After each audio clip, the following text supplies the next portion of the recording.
lalagay tayo ng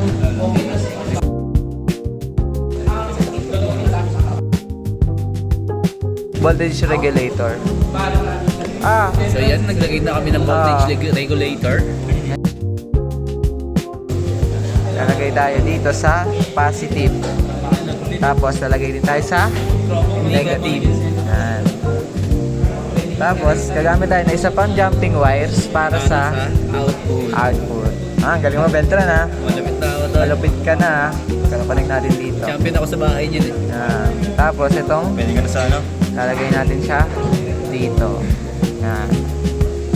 Tapos ito, kuha tayo ng isa pang jumping wires, i-connect natin dito sa positive.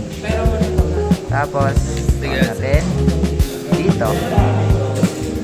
Ngayon, ang lalagay natin, lalagay tayo ng resistor. Susok natin yung resistor dito. After ng resistor. Yan. Para sa mga ba yung resistor? Tapos ito, siyempre para di mangitim to, ito. Yan, kasi nasusunog doon, sabi ni Sir, Pag walang resistor. pag walang resistor. Nice one. Tapos jumping wires ulit. Yan. Tapos nasa na yung volts ng battery natin. Yan, yan ang setup natin. Yan. Guys, kitang-kita naman ang ano, kinalabasan. Yan. Tapos next is ito ang black para sa negative, red para sa positive. Tingnan natin kung may ilaw. Pag hindi umilaw yan, ibig sabihin, Uy. positive. Yan. Kailangan natin ng transistor. Nakabit natin siya dito. Pag nakabit ka na ng transistor, kukuha ka ng isang LED. Ito LED. Kakabit mo yung negative sa negative ng transistor. Ngayon, hanapin mo yung positive ng LED. Kakabit ka ng transistor. Ay, ng resistor. Ngayon, itong 10K naman, sa gitna mo siya kakabit. Sa positive ng Sa positive ng transistor. Pagkakabit mo, ito, negative. Kakabit ka ulit sa negative ng transistor, kukonek mo siya dito. Ngayon, sa 10K, sa pinakadulo niya, magja-jump tayo. Jumping wire. Bali, ito yung magsisilbing switch. Tapos, kulong lang natin yung transistor natin.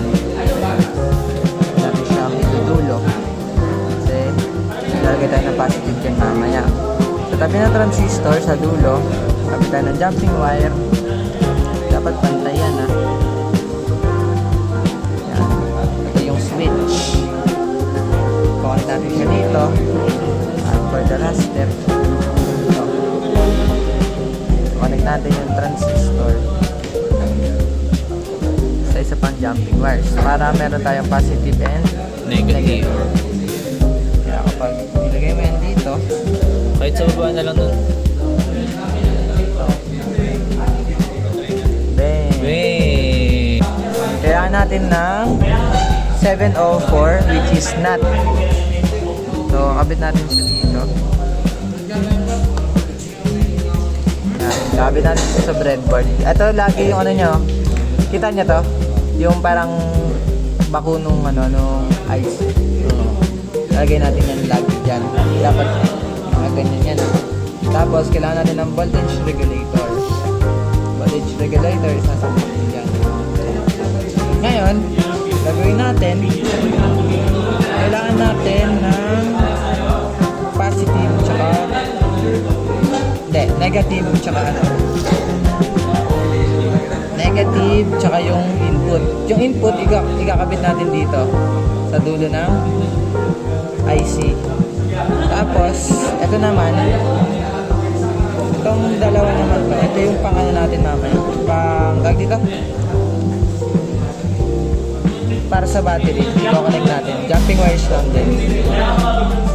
Ito para sa positive.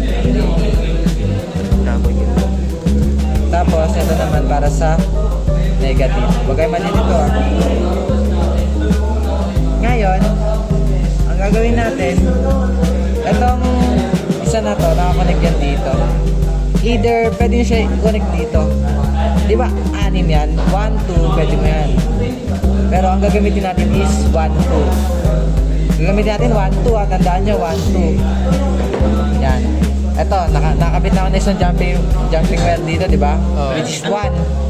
Tapos, dito naman, sa 2. Tapos itong 2, kakabit natin siya dito.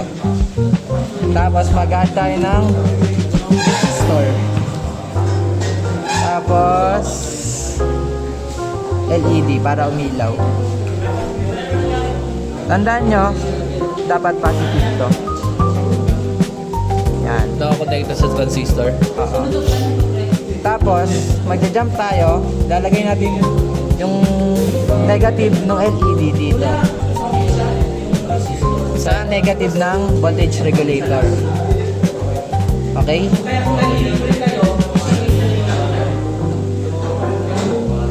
Next, ang gagawin naman ay meron na tayong input tsaka output. Ang kulang na lang ay yung ground. Ang nawawala is ground. Itong ground dito yan. Tapos, ito connected sa negative. Yan, okay na yan. Add lang natin tong positive, tapos itong negative.